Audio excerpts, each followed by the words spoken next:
चलो आज कुछ नया सीखते हैं। ये बाइक का फ्रेशर है जिससे इंडिकेटर अपने जो ब्लिंकिंग होते हैं कभी बुझते हैं कभी जगते हैं कभी बुझते जगते हैं, ये डिवाइस है, इसके कारण वो ब्लिंकिंग करते हैं। तो ये डिवाइस कैसे काम करती है आज मैं एक तो इसका सर्किट डायग्राम बना के दिखाऊंगा और उसमें समझाऊंगा भी आपको कैसे काम करती है। और दूसरा, ये अगर ख़राब हो जाए तो उसको सही कैसे करना है वो भी मैं आपको बताऊंगा। पहले मैं इसको खोल लेता हूँ, मेरा पहले खोला हुआ है, मैं इसको खोल लेता हूँ और खोल के आपको दिखाता हूँ।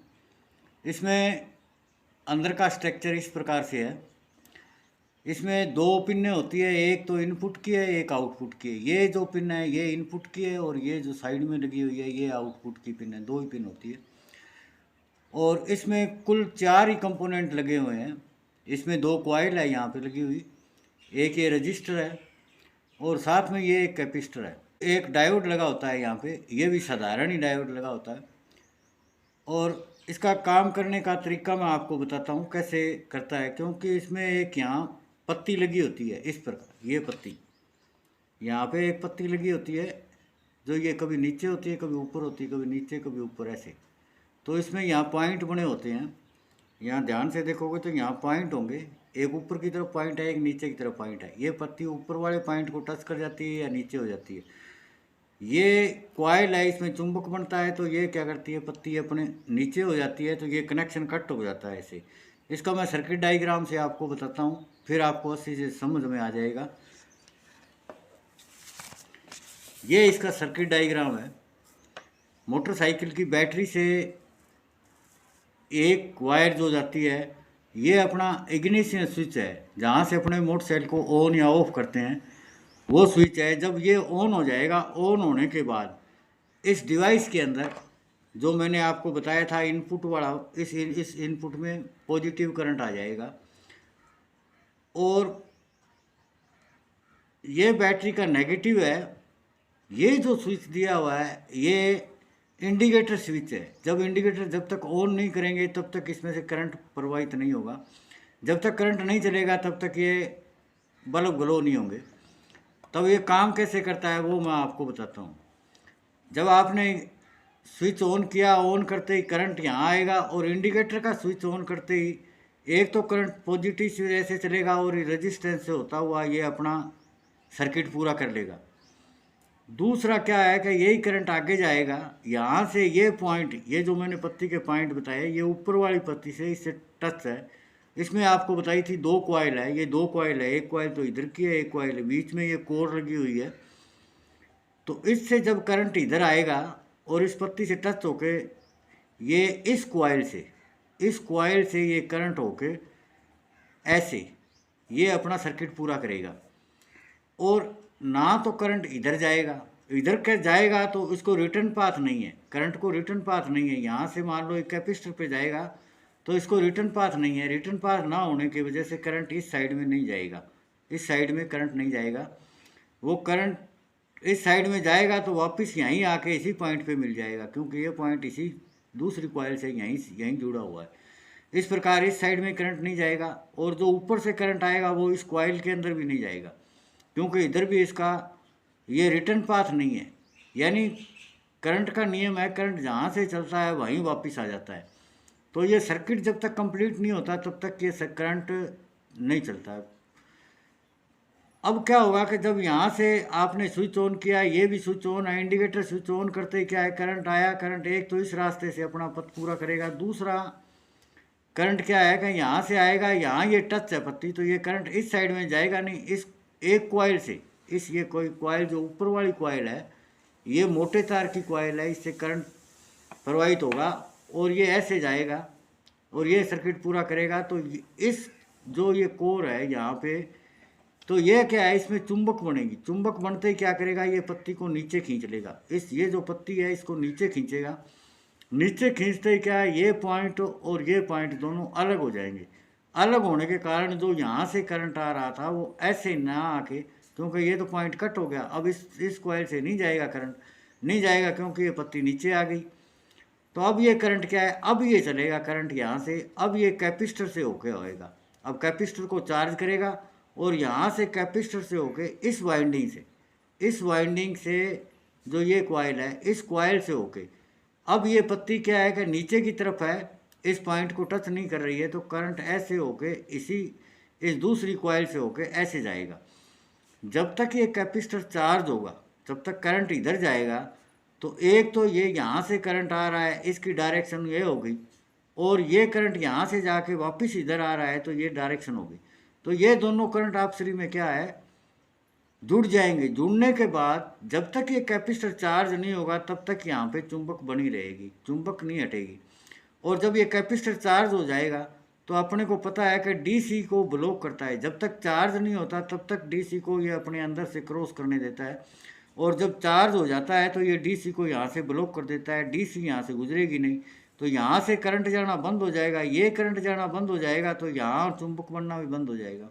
चुंबक बनना बंद हुआ तो चुंबक जब बंद हुआ तो ये पत्ती वापस ऊपर इस पॉइंट से टच हो जाएगी, और इस पॉइंट से टच होते ही फिर ये करंट आ रहा है, ये वापस इस यहाँ आएगा और इसी कॉइल से वापस ऐसे आएगा। तो जैसे ही इस कॉइल से वापस दोबारा ये जाएगा, जो कैपेसिटर अपने चार्ज हुआ है, ये कैपेसिटर का ही करंट क्या है कि वापस डिस्चार्ज होगा। तो ये डिस्चार्ज होने का इसका करंट जब डिस्चार्ज होगा तो ये करंट की पोलैरिटी इस प्रकार जाएगा करंट। तो एक करंट तो इधर से आ रहा है, ये आएगा, और एक करंट जो इसने कैपेसिटर ने स्टोर किया है वो इधर से आएगा। कैपेसिटर का करंट तो इस रास्ते से होके इस वाइंडिंग से होके अपना पाथ पूरा कर लेगा, और जो इधर से जो करंट आ रहा था, इस साइड से जो करंट आ रहा था, वो इस रास्ते से इस वाइंडिंग से होके यूं करंट चला जाएगा इस वापस यहाँ पे। तो इस प्रकार यहाँ से ये करंट जाएगा तो ये ग्लो करता रहेगा। इस प्रकार ये कार्य करता है। मैं आपको दिखा देता हूँ थोड़ा सा किस प्रकार होता है। जैसे ये इनपुट की है, तो मैं एक तो इनपुट में लगा देता हूँ, ये एक तार तो मैं ये इनपुट में लगा दी, और दूसरी तार इसकी आउटपुट में लगा दी मैंने। लगाते ही ये आपको दिख रहा होगा बल्ब ग्लो कर रहा है। अब पत्ती का मैं आपको कमाल दिखाता हूँ, पत्ती क्या करती है। अब जैसे ही पत्ती को मैं नीचे दबाऊंगा, अब इस पत्ती ऊपर वाली पत्ती को नीचे दबाऊंगा, लाइट नहीं नज़र आ रही होगी, अब आपको लाइट नज़र आ रही होगी। जैसे ही मैं इस पत्ती को ऊपर वाली को नीचे दबाऊंगा तो ये देखना, ये आप ब्लिंकिंग करने चालू हो गए ना, तो भाई इस प्रकार ये ब्लिंकिंग करता रहता है। जैसे मैं इस पत्ती को दबाऊंगा तो ये लाइट यहाँ कम हो जाएगी। बाकी क्या है कि इस रजिस्टेंट से जो लाइट आ रही है उतनी आएगी, बाकी इस कैपेसिटर का नहीं है। ये कैपेसिटर का ही कारण है। कैपेसिटर जितनी देर चार्ज होगा उतनी देर ये पत्ती नीचे रहेगी, तब कैपेसिटर से यूं चलता रहेगा। और जब कैपेसिटर डिस्चार्ज होगा तो ये अपना करंट क्या करेगा, इसी ये पत्ती यहाँ ऊपर ही टच रहेगी। अब की बार क्योंकि इस जो करंट चलेगा ऐसे, आप तो कहोगे कि भी ये करंट इस रास्ते से चलेगा, अब की बार चुंबक क्यों नहीं बनी। तो अब की बार क्या हुआ कि जब ये डिस्चार्ज होगा तो करंट इधर से आएगा, और अब की बार ये जो कैपेसिटर अपना पाथ पूरा करेगा इस कॉइल से ऐसे। तो इसमें कॉइल में क्या है कि अब की बार करंट की डायरेक्शन नीचे होगी, और इसमें करंट की डायरेक्शन नीचे है। दोनों क्या है, दोनों के फ्लक्स एक दूसरे को कैंसिल आउट कर देंगे। कैंसिल आउट करने के कारण यहाँ चुंबक नहीं बनेगी। जब तक कैपेसिटर डिस्चार्ज नहीं होगा तब तक ये पत्ती यहाँ इसके साथ ही टच रहेगी, यहाँ चुंबक नहीं बनेगा, क्योंकि ये करंट इधर नीचे की तरफ जा रहा है। ये दोनों आपसरी के फ्लक्स कैंसिल आउट हो जाएंगे। कैंसिल आउट होने के कारण यहाँ चुंबक नहीं बनेगा। जितनी चुंबक ये बनाएगा उतनी ये कैंसिल कर देगा। इस प्रकार जब तक ये डिस्चार्ज होगा तब तक ये पत्ती ऊपर रहेगी, और जब ये कैपेसिटर चार्ज होगा तब ये पत्ती नीचे ही रहेगी, ये ऊपर नहीं जाने देगा, क्योंकि करंट की डायरेक्शन उस टाइम इसमें ऊपर की तरफ होगी और इसमें नीचे की तरफ होगी। दोनों फ्लक्स जुड़ के यहाँ पे चुंबक ज़्यादा बना देंगे, और ज़्यादा चुंबक बनाने के कारण ये पत्ती नीचे की नीचे ही चिपकी रहेगी, और इस प्रकार कैपेसिटर अपना चार्ज होता रहेगा। ये इसी प्रकार काम होता रहेगा। अब मैं रिपेयर करने की बात बताता हूँ।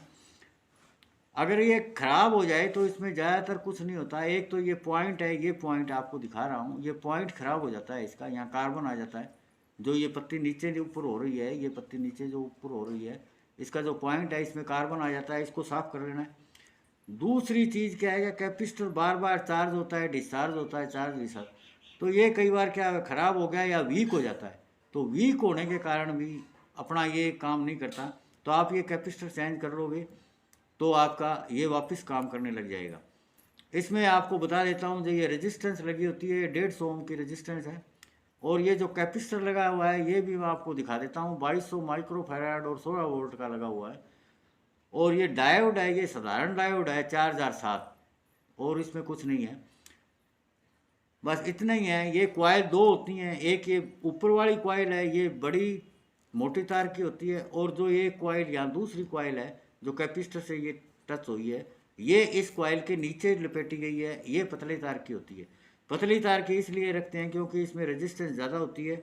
जब कैपेसिटर चार्ज होगा तो इसमें ये पतले तार की होगी, तो पतले तार के होने के कारण इसमें से करंट धीरे धीरे प्रवाह होगा। क्यों, रेजिस्टेंस ज़्यादा होने के कारण करंट कम प्रवाह होगा, तो इसके कारण कैपेसिटर धीरे धीरे चार्ज होगा, और जब डिस्चार्ज होगा तब ये धीरे धीरे होगा। इस करके ये पतली तार लगाई जाती है। ये जानकारी आपको कैसी लगी? अच्छी लगी तो लाइक करना, शेयर करना, सब्सक्राइब करना। धन्यवाद।